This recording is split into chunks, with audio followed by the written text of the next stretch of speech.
I wanted I know a lot of people here, and probably a lot of people know who I am, but I'm Lori Paille, and I am the clinical coordinator for the BC Children's Hospital Transplant and Renal Program. And I also, for the purposes of this talk, was the clinical project lead for renal for redevelopment for our hospital.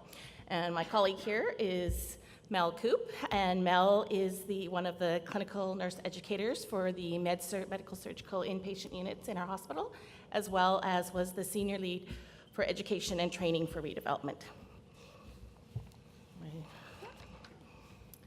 So we're going to talk to you a bit about the hospital, and we'll eventually drill down to talk about our new hemodialysis unit, and to be specific. As a lot of our projects are, it was a P3 project, and so that creates some challenges and some opportunities. The design, build, finance, and maintenance of the center is by this company that we now have working with us. It's a 30-year performance contract that will go, hopefully I'll be retired before it ends, but you never know. So construction began in the project for May in 2014, and then was completed in July 2017 when we actually received the keys. So in order to move ahead, we'll give you a quick overview. We're going to play a little video for you. Complete change. It's so exciting. It really has been worth every bit of the effort. I was really, really impressed. I like it a lot.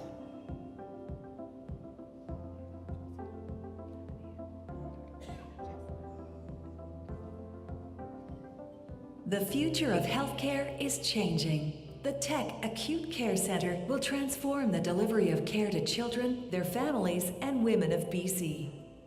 We started many years ago when we did a mock-up of a room to figure out what our minimal size should be of a room, and we mocked up worst-case scenarios of the most intensive therapies that we currently offer.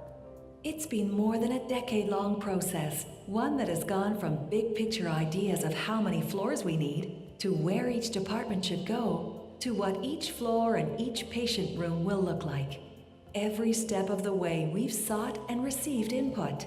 We learned from other facilities, and then we started to mold those ideas into design concepts, drawings, blueprints, and mock-ups.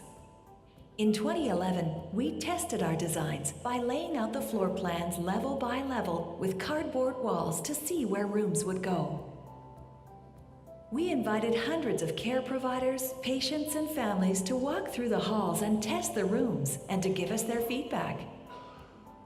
From there, we began to design the individual patient rooms and care provider spaces. And in spring 2015, Affinity created a full-scale mock-up for healthcare providers and families to walk through so that they could help shape the future of family-centered care at BC Children's and BC Women's.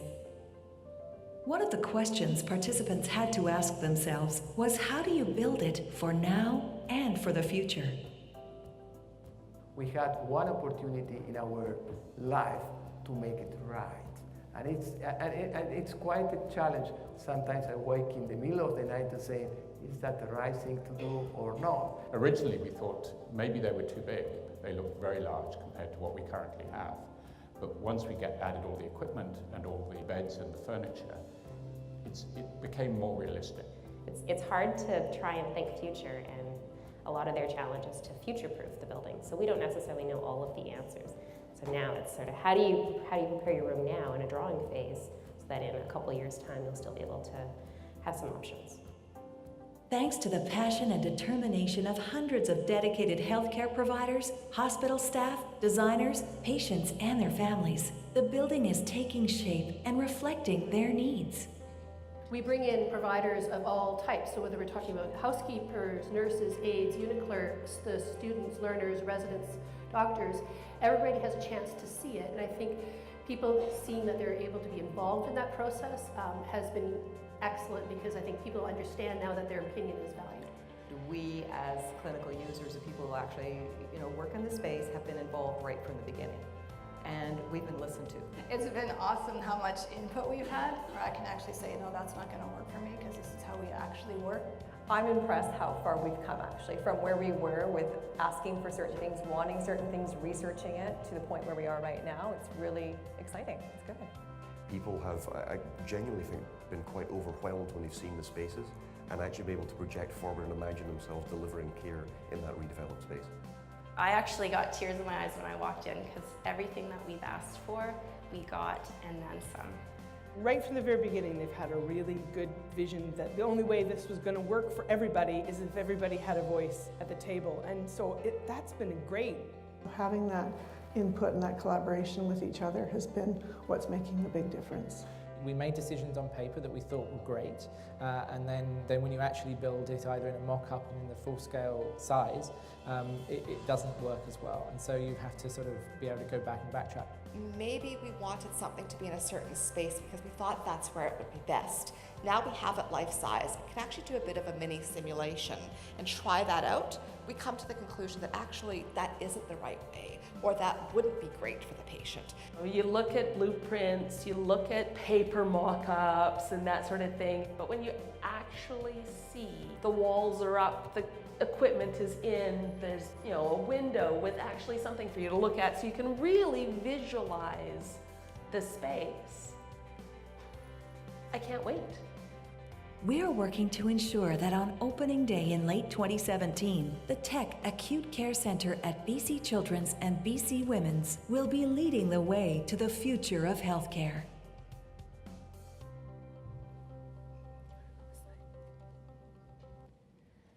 So that video just gave everyone an overview of the steps we had to take to build the new center. So now we're just going to talk a bit about some of the highlights in the building.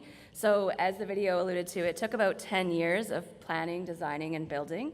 Our new space has 8 floors of clinical space. There's a beautiful BC theme that runs throughout the building and also outside of the building. Each level, so with the beautiful BC theme, each level kind of represents a different ecosystem within our BC province. So it starts with the ocean down in the parking level and kind of works its way up through the harbor, meadow, forest, and the mountains. And located throughout the building, we kind of had a few little wayfinding features that help families and patients to be able to find their way around. So one of them is that every area has a unique kind of color block. So when you get off the elevator out of the stairwell, right away you'll see, for example, this is a big number 3. It lets you know you're on the 3rd floor.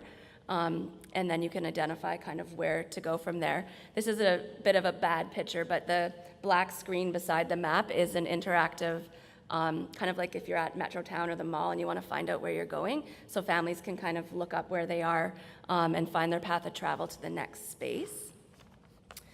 We also have located outside of each elevator and stairwell level directories. So as you can see from here, this lists and highlights level 3. So that's letting people know that you're on level 3 and here's the clinical areas you can find. You'll notice that there are some little critters as well, and that's another piece of the wayfinding features. So for example, here in our medical imaging unit, they use a dolphin for one of their procedural areas. So when families and patients come in, rather than say, oh, go find ultrasound, they can say, oh, follow the pictures and make your way to the dolphin area. So this is just a quick overview of all of the different levels of the hospital. So we have 8 floors. And you'll see that, I know the picture's a little bit blurry, but each floor kind of has different colors associated with it and little critters. And our patients and families were involved in selecting the specific critters to represent their unit or department, as well as the colors. So just to highlight, our renal dialysis unit is on the 3rd floor, and the critter for that is a little butterfly. So if families forget, when they come off the elevator, they just have to look for the butterfly and make their way there. And then just another area to point out is that when our renal patients are admitted as inpatients, they're usually up on the 7th floor on the medical inpatient unit, and the critter for that is a raccoon. And it's purple as well, so we kind of kept them the same color. This is just a quick overview, excuse me, losing my voice, of level 3. And you can see it's just a floor map, and you can see the little butterfly there, and that is where the renal dialysis unit is located. That's okay, thanks. And then the next slide is just our inpatient medical unit, where our patients go if they're admitted overnight. And you can see the little raccoon guy in the corner. That's the area where they go and are located. So one of the great features about this new amazing building is that we really worked hard to make it a healing environment. So the project was mandated to try to create a really nice, safe healing space for our patients and families by integrating art and murals and sculptures and interactive experiences right into the design of the building. So this is, of course, to help reduce anxiety, the perception of pain, and in some areas, the need to not use sedation for our patients. So this project was 100% donor funded and involved collaboration between artists, community organization, interior designers, architects, builders, clinicians, patients, and families. So some of the highlights we just wanted to show you, and I know that pictures don't always do it justice, but it's just a few examples. So you can see there we have one of the art installations in the lobby. It's a dove installation. Open to interpretation. Open to interpretation, but it's there, and you can see the benches are on the bottom part of the display so that children can kind of climb on it, play with it, get to kind of know it. And then the other picture is just our interactive aquarium, which is in our emergency department waiting room.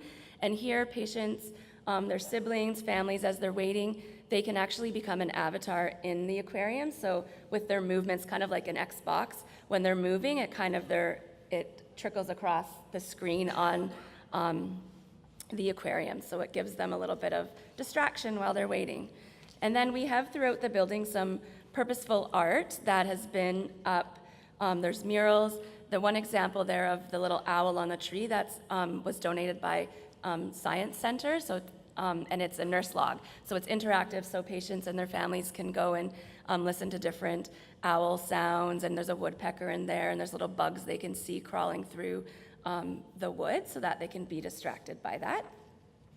We also are fortunate to have had a wellness walkway integrated across the campus. So you can see through the photos that there's lots of outdoor space, seating space, the greenery, so that patients and families have a place to go to kind of get some fresh air to help with that healing.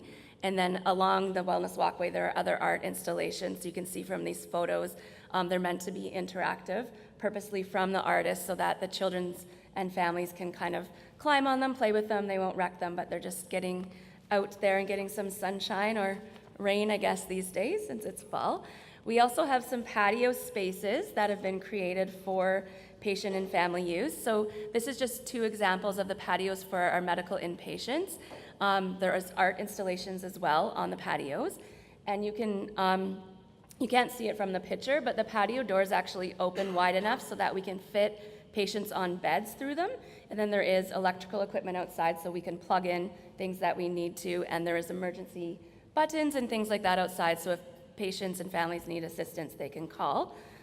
This one shows one of our patios on the 8th floor, the one with the nice tree, and then the one with the labyrinth is on our 5th floor. It's a really big patio space. It's open 24/7, so patients, families, siblings, if they need to just go get some fresh air, run around, that is available for them to use as well.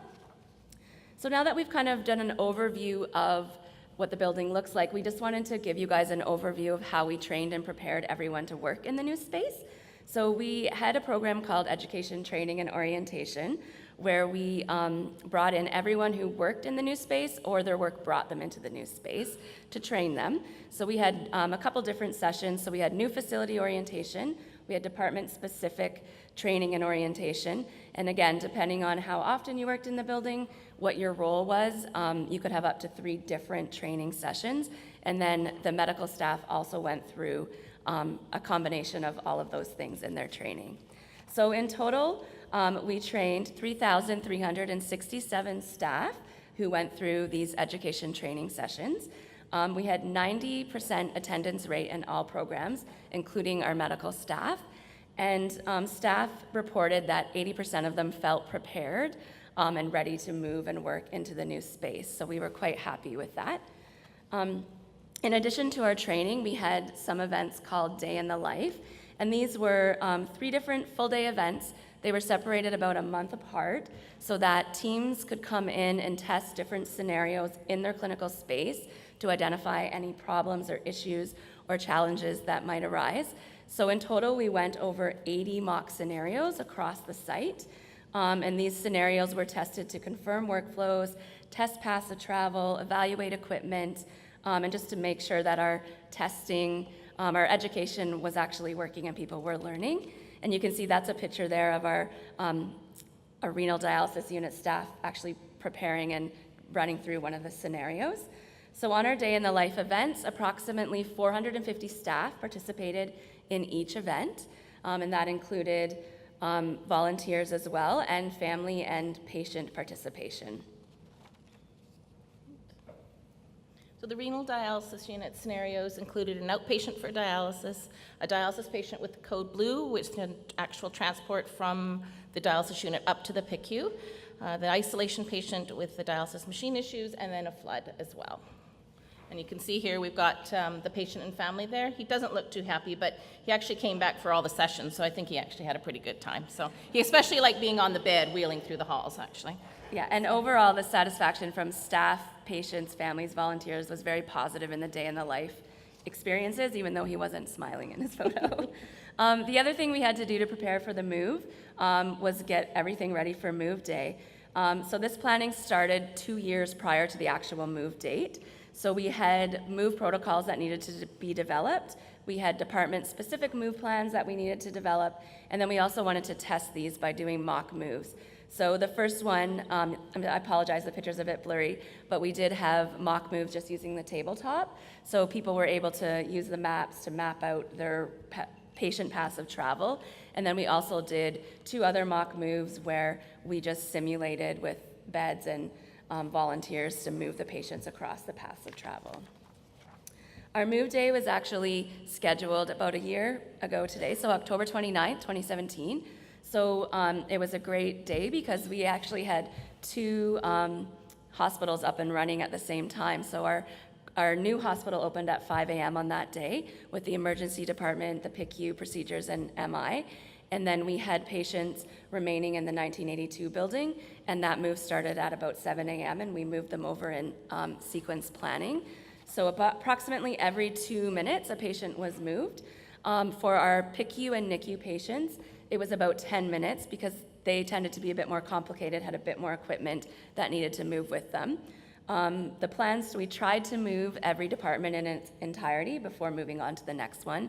However, with our NICU patients, we had quite a lot of them, so they kind of took a bit longer of the day.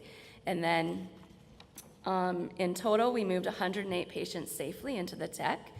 You can see the different numbers there. One of the things that we did to work on census for the day of the move was that we actually had a ramp down 2 weeks prior to the move, so things like OR times and elective surgeries were kind of cut a bit shorter and put on different not waitlist, but different, they were rearranged.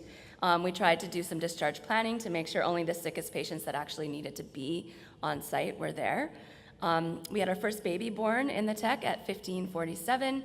We had over 5,000 pieces of equipment moved, and in total we had 216 people help with the move team.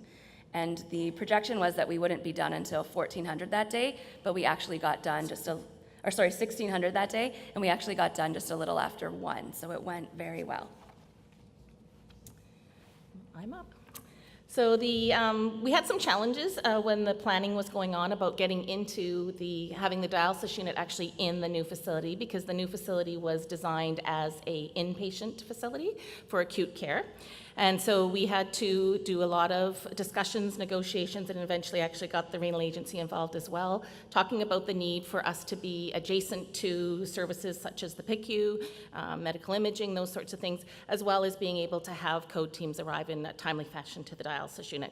So with the help of our senior leadership, as I say, our physicians, our nephrologists, and the renal agency, we actually were successful in that. And then we were even more successful when we had an extraordinary generous $3 million donation from one of our families. So the family is the Skidmore family, and so the unit is actually a named unit. It is the Alex Skidmore Renal Dialysis Unit. Are you going to do that? Okay, I'll do that one. Sorry. So the renal dialysis unit is an open concept layout. It's a 6-station unit, very small for all you people in the adult world. It was an increase of 1 station for us. We increased one of our isolation rooms. So we have a 4-bay area, which is actually contraindicated to what the whole hospital was built on, which was single patient rooms. But as we all know, a dialysis unit needs to actually have visibility and sight lines. So we have 2 airborne isolation rooms that are fully equipped for us to take care of our patients. And our unit is actually about 3 times the size of what it used to be, as well as we were combined with a medical day unit without even a door between us. So it's really quite nice to be on our own in our own place. However, sorry, there were some challenges with us as well, moving and losing that support from the medical day unit. So we've done some growing as well in our own facility. It's a large space, bright and open, beautiful. There's the entrance.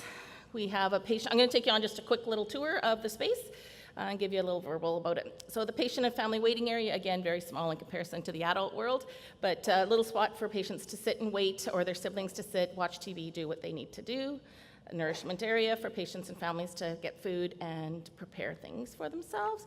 Our team care station, or the nursing station, is actually something we could dance in, which we as nurses are ecstatic about. Our old dialysis unit, if anyone had ever been there, we couldn't even walk behind somebody who was sitting at the desk in the nursing station. So this is fabulous. We've got a lot of workstations. We've got a dedicated station for the nephrologists when they come, or anyone else within our interdisciplinary team.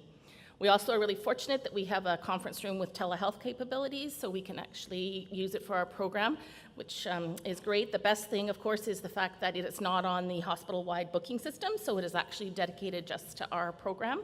And as you can see, there's PD supplies in there, and it's really often used for PD training as well. Showing the isolation corridor, again, the bright, beautiful colors.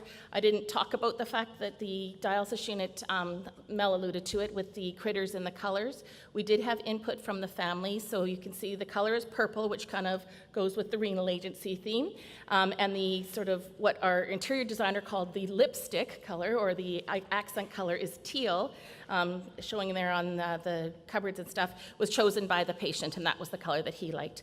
And then we kept with the theme with the butterflies, as with the renal agency. These are our isolation rooms. We were very fortunate. One of the things with the Healing Art project experience was that inpatient spaces that were patient spaces, rooms such, don't actually have these murals and stuff, because if we have a long-term patient staying in the hospital, you don't want them having to look at the same thing over and over. But our patients are in and out in a shorter period of time, so we were very fortunate to be able to have the artists do some murals in our space, which is beautiful. Showing the dialysis bays, lots of room for equipment, supplies, and families.